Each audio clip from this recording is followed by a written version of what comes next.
آپ کا کچھ نہیں بگڑے گا۔ ایسے موقع پر شریعت نے اجازت دی ہے کہ آپ اپنی بیوی کو منانے کے لیے، اس کو راضی کرنے کے لیے بھی جھوٹ بول سکتے ہو تو بولو، کیونکہ شیطان کو سب سے زیادہ خوشی کب ہوتی ہے؟ جب وہ میاں اور بیوی کے درمیان ناراضگی پیدا کر کے طلاق تک کی نوبت لاتا ہے، تب شیطان کو سب سے بڑی خوشی ہوتی ہے۔ اللہ کے رسول نے شیطان کی اس خوشی پر ہتھوڑا مارتے ہوئے فرمایا کہ اگر تمہارے جھوٹ بولنے سے تمہاری بیوی راضی ہو رہی ہو تو اس کو منا لو، اور بیوی کو اجازت دی کہ اگر تمہارے جھوٹ بولنے سے شوہر خوش ہو رہا ہے تو اپنے شوہر کو راضی کر لو، اپنے شوہر کو منا لو۔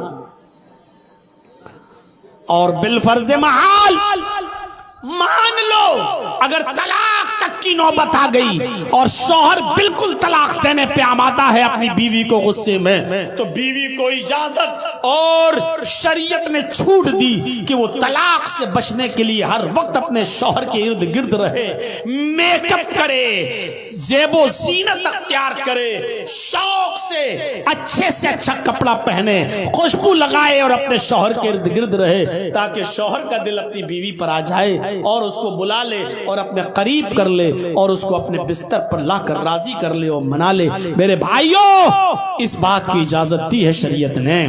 تو منافق کی پہلی پہچان کیا ہے؟ اللہ کے نبی صلی اللہ علیہ وسلم نے فرمایا، نبی اکرم نے کہ آیت المنافق الثلاث وَإِن صَامَ وَصَلَّى وَزَعَمَ أَنَّهُ مسلم۔ اس کے بعد فرمایا پہلی چیز اذا حدث کذب، جب بات کرتا ہے تو جھوٹ بولتا ہے۔ تو جھوٹ بولنے والا منافق ہے، اگرچہ وہ کتنی بھی نمازیں پڑھ لے، روزے رکھ لے، اور وہ اپنے آپ کو کتنا بڑا مسلمان تصور کر لے۔ پہلی چیز۔ دوسری چیز پہ آئیے، وَإِذَا وَعَدَ أَخْلَفَ، جب وعدہ کسی سے کرے گا تو اس کی مخالفت کرے گا، وعدہ خلافی کرے گا۔ وعدہ خلافی کرنے والا بھی منافق۔ وعدہ خلافی تو آج کل عام ہو چکی ہے، اور اس بات پر آپ غور کیجئے گا، وعدہ خلافی اسلام کے اندر 1/3 انسان کو منافق بنا دیتی ہے۔ نبی اکرم صلی اللہ علیہ وسلم ایک جگہ پر بیٹھے رہے 3 دن تک، کیونکہ آپ کی زبان سے یہ نکل گیا تھا کہ جب تک تم نہیں آتے ہو میں اسی جگہ پر بیٹھ کر تمہارا انتظار کروں گا۔ ایک یہودی سے اللہ کے نبی صلی اللہ علیہ وسلم نے یہ بات کہہ دی تھی کہ جب تک تم نہیں آتے ہو میں تمہارا اسی جگہ پر بیٹھ کر انتظار کروں گا۔ وہ یہودی گیا اور اپنے گھر جا کر اس کام کو بھول گیا جو کرنے آیا تھا، نہیں کر سکا وہ کام۔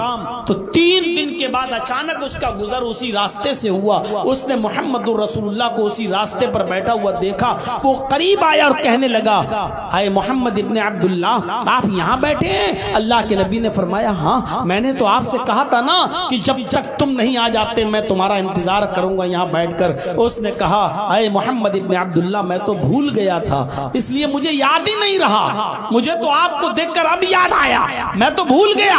اللہ کے نبی نے کہا، تم بھول گئے لیکن میں نے اپنا وعدہ نہیں بھولا، میں اپنا وعدہ نہیں بھولا، مجھے یاد ہے۔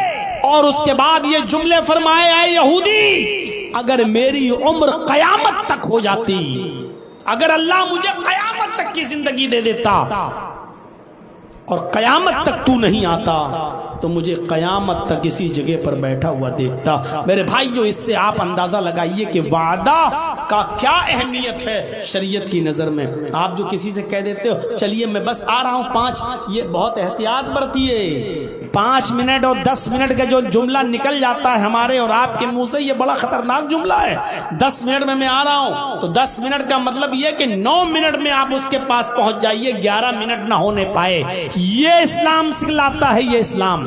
میں آپ کے پاس 2 بجے آؤں گا انشاءاللہ، ٹھیک ہے، اب آپ 1:59 پر اس کے گھر پہنچ جائیے، 2:01 مت ہونے دیجئے۔ یہ سکھلاتا ہے اسلام۔ یہ وعدہ خلافی اسلام سے نکال دیتی ہے انسان کو، اور خاص طور پر مسلمان کو۔ میرے پیارے ساتھیوں، حضرت عمر فاروق رضی اللہ تعالیٰ عنہ کے زمانے میں ایک شخص پکڑ کے لایا گیا جس کا نام تھا ہرمزان۔ اس کو کچھ لوگوں نے ہرمز بھی لکھا ہے، لیکن تاریخ کے صحیح مورخین نے اس کا نام ہرمزان لکھا ہے۔ جب وہ پکڑ کے لایا گیا، وہ پکا کافر تھا، قاتل تھا کئی صحابہ کا۔ اس کو جب پکڑ کے لایا گیا ہرمزان کو، تو حضرت عمر فاروق رضی اللہ تعالیٰ عنہ کی خدمت میں پیش کیا گیا۔ حضرت عمر فاروق نے کہا اس آدمی کو اپنی گرفت میں لے لو اور جمعے کے دن اس کی گردن اڑا دو۔ لہٰذا جس دن وہ گرفتار ہو کر آیا وہ اتوار کا دن تھا۔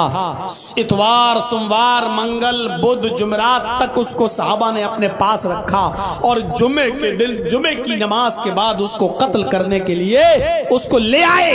اس کی گردن پر تلوار ماری جائے گی، اس کو میدان مقتل میں جہاں سزا دی جاتی تھی وہاں اس کو لایا گیا۔ جب وہاں لایا گیا تو حضرت عمر فاروق رضی اللہ تعالیٰ عنہ نے جلاد کو حکم دیا تلوار پکڑو۔ اس نے تلوار پکڑی اور ہرمزان سے کہا ہرمزان تیرا آخری دن ہے، ابھی تیری گردن تن سے جدا کر دی جائے گی، ابھی تیری گردن کاٹ دی جائے گی، یہ بتا کہ تیری آخری کچھ تمنا ہے، تیری آخری کوئی خواہش ہے، کیا تو کچھ چاہتا ہے؟ تو ہرمزان نے کہا اے امیر المومنین، اے عمر ابن خطاب، میری آخری تمنا تو ہے، میں چاہتا تو ہوں کہ کچھ آپ سے کہوں، لیکن مجھے ڈر ہے کہ کہیں آپ ہماری آخری تمنا کہیں ایسا نہ ہو کہ پورا نہ کریں۔ میں آخری تمنا ظاہر کروں اور آپ اسے پورا نہ کریں، اس لیے کیا فائدہ آخری تمنا پیش کرنے سے؟ فرمایا اے ہرمزان بتا تیری آخری تمنا کیا ہے، بول تو صحیح تیری آخری آرزو کیا ہے، اگر پورا کرنے کی ہوگی تو میں ضرور پورا کروں گا۔ اس نے کہا امیر المومنین میری آخری تمنا بہت چھوٹی ہے اور آپ اسے پورا کر بھی سکتے ہیں، لیکن مجھے ڈر یہ لگتا ہے کہ کہیں ایسا نہ ہو کہ آپ میری اس چھوٹی سی تمنا بھی پوری نہ کریں۔ کہا اچھا بتا تو صحیح تیری آخری تمنا کیا، میں پوری کروں گا، اگر پوری کرنے کی ہوگی تو میں پوری کروں گا۔ اس نے کہا اے امیر المومنین میری ایک ہی تمنا ہے، اس تمنا میں دو خواہشیں جڑی ہوئی ہیں۔ تمنا تو ایک ہی ہے لیکن خواہشیں دو جڑی ہوئی ہیں۔ پہلی تمنا میری خواہش یہ ہے کہ آپ مجھے اپنے ہاتھ سے قتل کریں، میں جلاد کے ہاتھ سے نہیں مرنا چاہتا، میں جلاد کے ہاتھ سے نہیں کٹنا چاہتا، تلوار آپ اٹھائیں، اس لیے کہ آپ جب کسی کی گردن پر تلوار چلاتے ہیں تو آپ کا ہاتھ ہلتا ڈلتا نہیں ہے، اور ایک ہی دفعے میں اس کی گردن تن سے جدا ہو جاتی ہے، وہ پھنستی نہیں ہے، وہ کہیں اٹکتی نہیں ہے، اور ایک ہی بار میں آپ جس کو قتل کرتے ہیں اس کی گردن تن سے جدا ہو جاتی ہے۔ دوستو امید کرتا ہوں کہ آپ حضرات نے اس بیان کو پورا سنا ہوگا۔ بیان کیسا لگا کمنٹ میں ضرور بتانا، اور اپنے دوستوں اور رشتہ داروں کو شیئر ضرور کرنا۔ اللہ تعالی ہم سب کو اس بیان پر عمل کرنے کی توفیق عطا فرمائے۔ تو دوستو پھر ملتے ہیں اگلی ویڈیو میں، جب تک اپنا خیال رکھیے، ہمیں دعاؤں میں یاد رکھیے۔ السلام علیکم ورحمۃ اللہ وبرکاتہ۔